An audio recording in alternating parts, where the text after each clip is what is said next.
তোমরা কিন্তু দেখতে পাচ্ছ অলরেডি কিন্তু আমাদের পিকনিকের খাওয়া দাওয়া আরম্ভ হয়ে গেছে। আর এদিকে দাদা হাত দিয়ে দেখাচ্ছে মলাই কাকে দেয়। মলাই কাকে কিন্তু প্রত্যেকটা ফিস্টে কিন্তু আগে দিয়ে শুরু করতে হবে।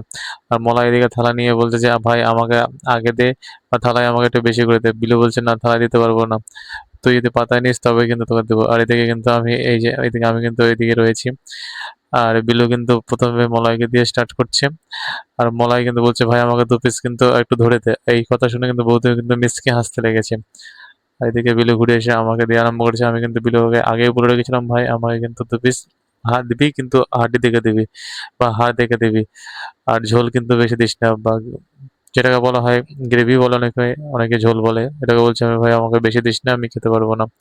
বিলু বলছে না তুই সব খেতে পারবি, খেয়ে নে। আর এদিকে দাদা কিন্তু টিভি দেখছে। টিভি বলতে খবর দেখছে। উনি খবর দেখতে খেতে খেতে, মানে খবর দেখে খেতে খেতে খুবই ভালোবাসে। তো এদিকে বিলু দাদাকে সার্ভ করছে। বিলু কিন্তু প্রত্যেকটা ফিস্টেই, আমাদের প্রত্যেকটা ফিস্টেই বলতে গেলে চলে, ও সার্ভ করতে ভালোবাসে বা পরিবেশন করতে ভালোবাসে। আর এদিকে আমাদের দুই বন্ধু মানে হাড়ির দিকে তাকাচ্ছে, মাংসের দিকে তাকাচ্ছে যে আমাদের পাতে এখনো পড়লো না। এদিকে একটা বন্ধু তো খুব উতলা হয়ে পড়েছে যে আমার পাতে কখন পড়বে। এদিকে বিলু পরিবেশন করছে। ও আগাগোড়াই পরিবেশন করতে খুব ভালোবাসে। আর আমি একটু সবাইকে দেখানোর চেষ্টা করছি।